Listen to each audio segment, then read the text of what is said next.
নীলের প্রতি ওর আগ্রহ কমে গেল। নীলের থেকে মনোযোগ সরিয়ে নিজের পকেট থেকে একটা ছোট্ট বাক্স বের করে ও ওর ভাবি শাশুড়িমার সামনে খুলে বলল, মামনি, আমি এটা তোমার জন্য কিনেছিলাম। বিজি ছিলাম তাই তোমাকে দিতে দেরি হলো। প্লিজ এটা তুমি অ্যাকসেপ্ট করো। এটা একটা অ্যাপ্রিসিয়েশন গিফট। সবাই উঁকি মেরে দেখল হিরে বসানো একটা সোনার ব্রেসলেট। সকলে ভীষণ অবাক হয়ে গেল। বিয়ের আগেই এত দামি গিফট, তাও শুধুমাত্র শাশুড়ি মায়ের জন্য? তাহলে ভবিষ্যতে নিজের বউকে রঞ্জিত কি না কি উপহার দেবে। চমকে গিয়ে করুণা দুপা পিছিয়ে গেল।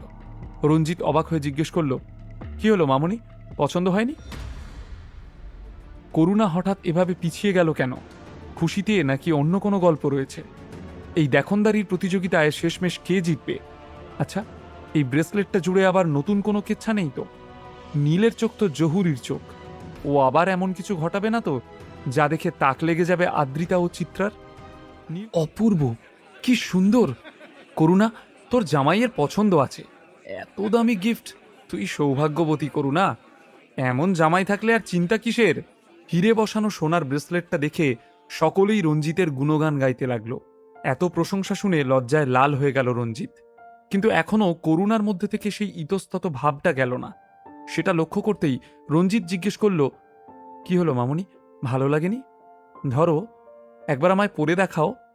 রঞ্জিতের অনুরোধ শুনে করুণার হৃদয় যেন গলে গেল। এই সব গিফট আবার আমার জন্য কেন? তুমি কৃতিকাকে দাওনি কেন?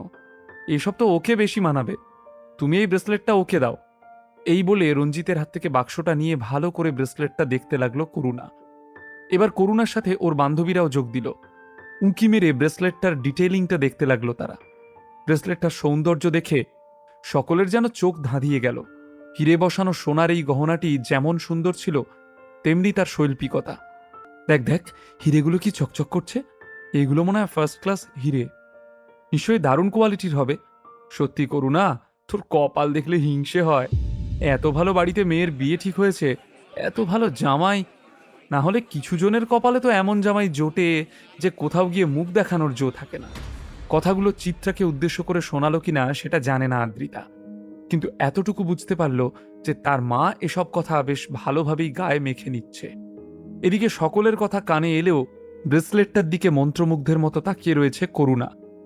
এটা তো অনেক দাম রঞ্জিত। বেশি নয়, এই 1 কোটি মতো। রঞ্জিত খুব ক্যাজুয়ালি কথাটা বলল। দামে কি এসে যায় মামনি, তোমার পছন্দ হওয়াটাই আসল। না না, এত দামি গিফট আমি নিতে পারবো না রঞ্জিত, প্লিজ তুমি আমাকে এসব দিও না। করুণা গিফটের বাক্সটা ফেরত দিয়ে কথাটা বলল। কিন্তু রঞ্জিত কোনো কথা শোনার পাত্র নয়। হবু শাশুড়িমার হাত ধরে রিকোয়েস্ট করল সে, কেন মামনি, তোমার পছন্দ হয়নি?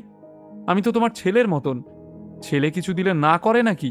আর কৃতিকার যদি পছন্দ হয়, আমি ওকে আরও একটা এরকম সেট কিনে দেব। প্লিজ তুমি এটা অ্যাকসেপ্ট করো।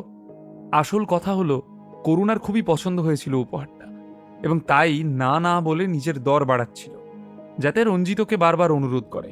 আর সেটা ওর বন্ধুরা দেখে যেন হিংসেতে জ্বলে পুড়ে ছাই হয়ে যায়। বেশ তাড়িয়ে তাড়িয়ে উপভোগ করছিল সে সময়টা, বিশেষ করে যখন সকলে ব্রেসলেটের প্রশংসা করতে শুরু করলো। ব্রেসলেটটা হাতে পরে করুণা বলল, লোকে বলে জামাই নাকি কোনোদিন নিজের ছেলের মতো হয় না, কিন্তু এখানে উল্টো। ও আমার জামাই নয়, ও আমার ছেলেই। তাছাড়া রঞ্জিতও বাড়িয়ে বাড়িয়ে মিথ্যা কথা বলার ছেলে না, বলে আর চোখে চিত্রার দিকে তাকালো করুণা। আসলে এই কথাটা ও নীলকে উদ্দেশ্য করে বলল। আদ্রিতা কিংবা চিত্রা কারোরই সেই সত্যিটা বুঝতে বাকি রইল না। আদ্রিতারও খুব সুন্দর লেগেছে সেটটা। হিরে খচিত ব্রেসলেটের নিখুঁত কারুকার্য দেখে ওরও ইচ্ছে হলো এরকম একটা ব্রেসলেট কেনার। আদ্রিতার মনের অবস্থা নীল বুঝতে পারল কিনা কে জানে, কিন্তু হাতের গ্লাসটা টেবিলে রেখে হঠাৎই গটগট করে হেঁটে ঘর থেকে বেরিয়ে গেল নীল। চিত্রা খেয়াল করলো যে নীল পার্টি থেকে বেরিয়ে গেল। ওর হাবভাব দেখে গা জ্বলে গেল চিত্রার। মনে মনে ঠিক করলো সে আজই আদ্রিতা আর নীলের ডিভোর্সের জন্য একটা ব্যবস্থা নেবে। যত তাড়াতাড়ি সম্ভব চিত্রা ওদের আলাদা করে দিতে চাইল। কিছুতেই এইরকম ইউজলেস ছেলের হাতে আদ্রিতার জীবন নষ্ট হতে দেবে না চিত্রা। কিভাবে কি করা যায় সেসব কথাই ভাবছিল চিত্রা। এদিকে করুণা নীলকে ঘর থেকে বেরিয়ে যেতে দেখে ব্যঙ্গ করে ওকে জিজ্ঞেস করলো, কি হলো রে চিত্রা, তোর জামাই আবার কোথায় চলে গেল? জানি না, কোনো কাজ পড়েছে বোধহয়। চিত্রার কথা শুনে করুণা খিলখিল করে হেসে ফেলল। নীলকে সবার সামনে ছোট করার জন্য ও বলল, কাজ পড়েছে এই অসময়? বাবা, একজন ক্লার্কের আবার এত কিসের ব্যস্ততা? হাবভাব দেখে মনে হচ্ছে যেন কোনো কোম্পানির সিইও। করুণার এই ঠেস দেওয়া কথা শুনে সকলেই বিদ্রূপের হাসি হেসে উঠল।